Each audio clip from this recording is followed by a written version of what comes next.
कौन सी खतून है जो कुर्सी उठा के मार रही हैं, कौन सी खतून आगे से गलीज गालियाँ, क्योंकि गालियों वाली तो मजबूरन हमें बीप लगानी पड़ेगी, काफ़ी माशाल्लाह गलीज गालियाँ। मर्द औरत से बहुत ज़्यादा मजबूत होता है। जब इस तरह एक नामहरम मर्द, गैर मर्द किसी औरत पे हाथ उठाएगा तो वो ज्यादती है। अगर बीबियाँ आपस में लड़ी हैं तो वो कौन सी बात है, वो मामूली लड़ाई होती है। ख़वातीन की लड़ाई ख़तरनाक नहीं होती। ख़तरनाक जो लड़ाई होती है वो खुसरों की होती है, क्योंकि बज़ाहिर उनका खदो खाल ख़वातीन वाले होते हैं, लेकिन कुसोन उनके ना बॉक्सरों वाले होते हैं। तो आज भी रजब भट्ट ने इंटरम बेल नहीं करवाई। मेरे पास एक मुबैना इतला है कि रजब भट्ट इस केस में इंटरम नहीं करवाएगा। उसके रीजंस बिहाइंड ये हैं कि रजब भट्ट को इंटरम कराने की ज़रूरत नहीं है। मेरा भी जब बिजली का बिल आएगा तो मैं भी दरख्वास्त लेके थाने चला जाऊँगा रजब भट्ट के ख़िलाफ़।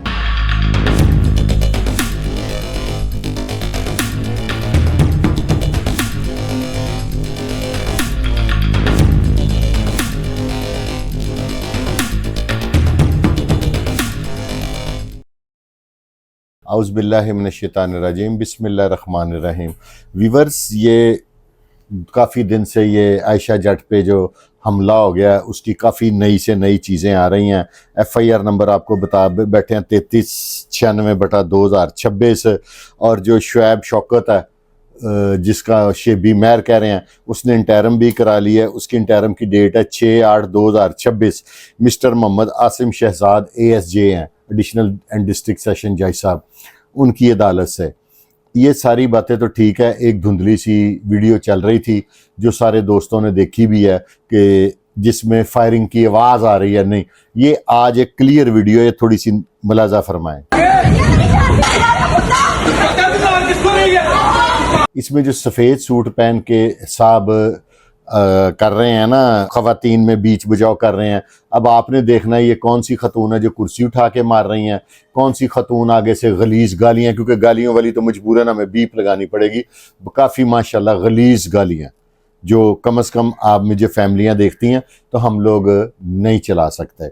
मामला कुछ यूँ है कि ये जो मामलात है ना, ये काफ़ी गड़बड़ होते जा रहे हैं। और ये एक वीडियो, क्लियर वीडियो है, इसमें आप लोगों ने मुझे बताना है कि अगर कोई रजब भट्ट या उससे मुमासलत रखता हुआ शख्स आएगा तो वो बताइएगा कि रजब भट्ट की मौजूदगी नज़र आ रही है। मेरा कोई रजब भट्ट से ताल्लुक़ नहीं है। पहली बात मैं आपको बता दूं कि मेरी तमाम तर हमदर्दियाँ ख़वातीन के साथ हैं कि अगर ख़वातीन और ख़वातीन लड़ी हैं तब पोजीशन और है।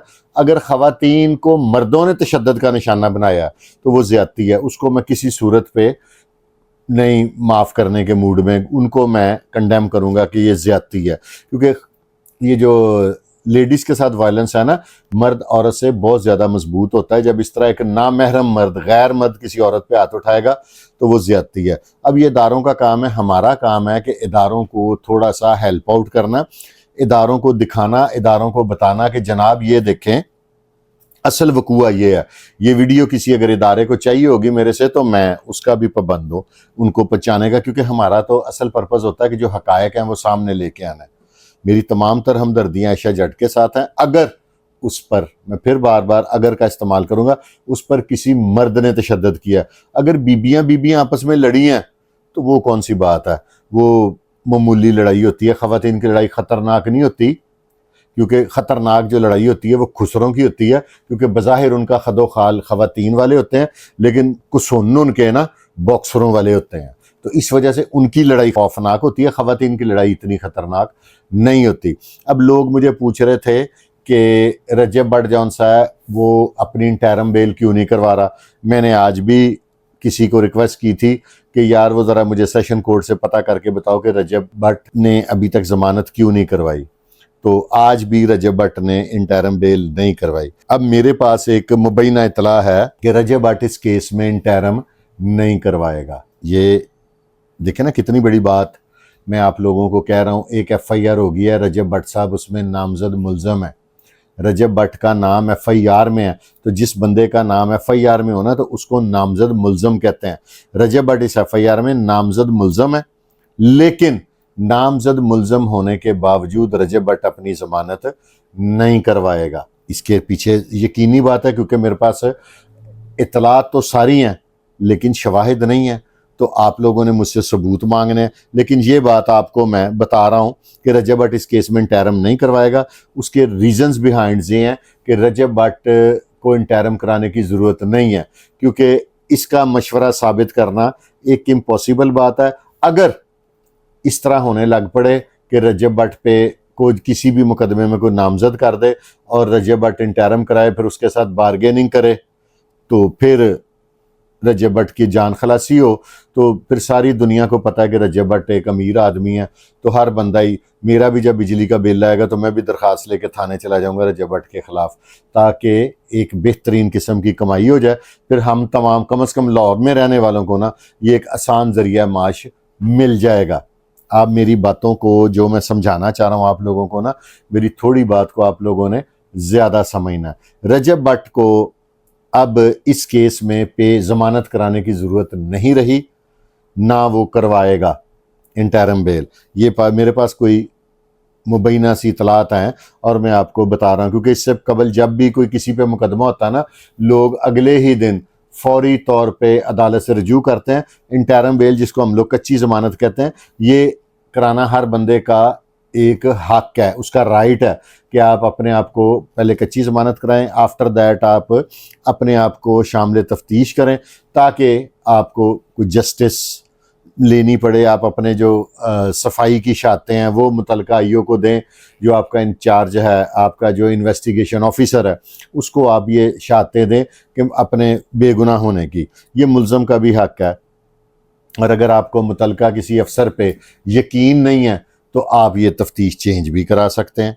ये तो सारी बातें होगी। लेकिन इस वीडियो के आने के बाद जो बीच में एक पहले वीडियो थी जिसमें नज़र कुछ नहीं आ रहा था, वो भी मैं NLE साहब से रिक्वेस्ट करूंगा अगर हो सके तो वो थोड़ी सी लगाएं। उसमें एक ठा की आवाज़ आ रही है। अब वो ठा की आवाज़ गोली की है या कोई ऐसी चीज़ फटी है या इस तरह की चीज़ों, वो जो हैं कैफ़ेज़ वगैरह, इनमें बैलून्स भी लगे होते हैं। बैलून भी एक मुबैना इतला के मुताबिक कोई बैलून फटा है।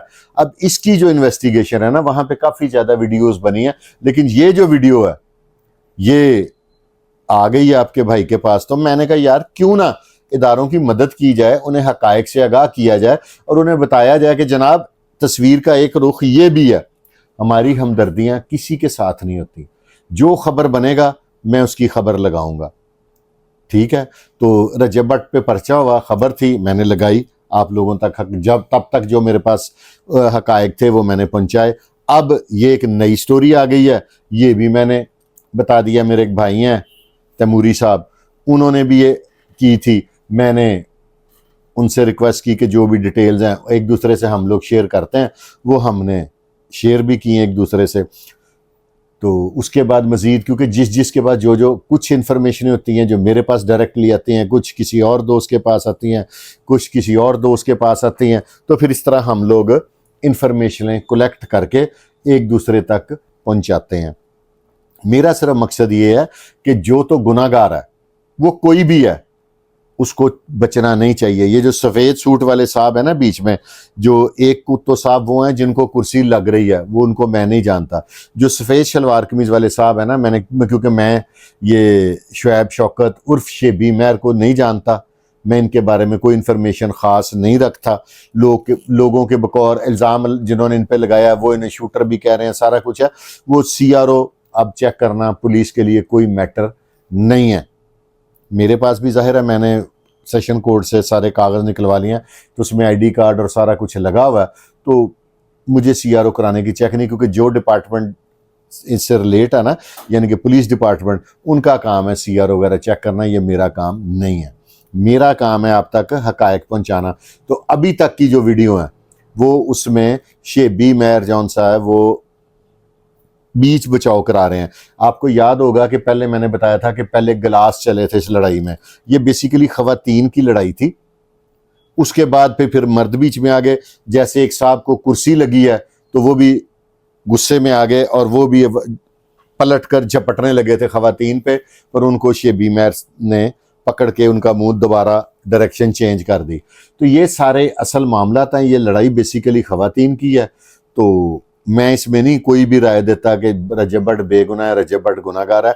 ये सारी जो राय हैं ये सारा कुछ है, ये मैं बिल्कुल वाज़ह तौर पे बयान करूंगा जब इन्वेस्टिगेशन ऑफिसर कोई इस तरह की रिपोर्ट जमा कराएंगे कि बीशा रजब भट्ट गुनाहगार है, रजब भट्ट बेगुनाह, बताने में कोई हर्ज नहीं होगा। अगर रजब भट्ट गुनाहगार होगा तो मैं आवाज़ बुलंद आपको बताऊंगा कि रजब भट्ट गुनाहगार है और ये शाहिद इसके लिए सामने पेश हुए हैं। अगर शेबी मैर के बारे में गुनाहगार लिखा गया तो मैं वो भी बताऊंगा।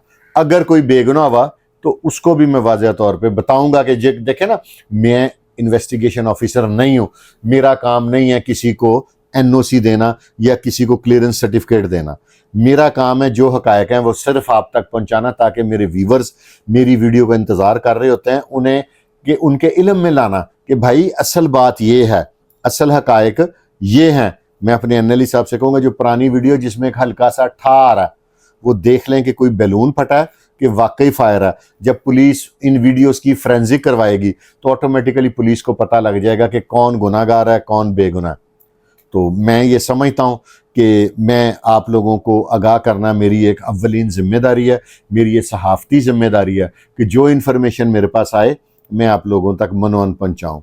और आप लोगों से भी गुजारिश है कि अगर आपके पास इस केस से मुतल्लिका कोई इन्फॉर्मेशन है तो मेरा नंबर ऊपर चल रहा है, उस पर मुझे वीडियो भेजें, नहीं मुझसे रब्ता करें, नहीं तो कमेंट बॉक्स में मुझे बताएं और मैं मनोअन अगर जो चीज़ मुझे समझ आएगी कि हकायक पे मबनी है वो लाजमी चलाऊंगा।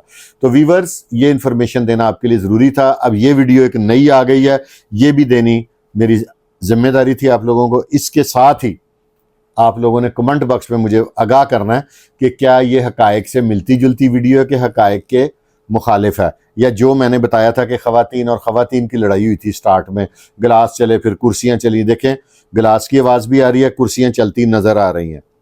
तो मैं समझता हूँ कि आज के लिए इतना काफ़ी है। नई कोई भी अपडेट आएगी तो मैं अपने व्यूवर्स को ज़रूर दूंगा।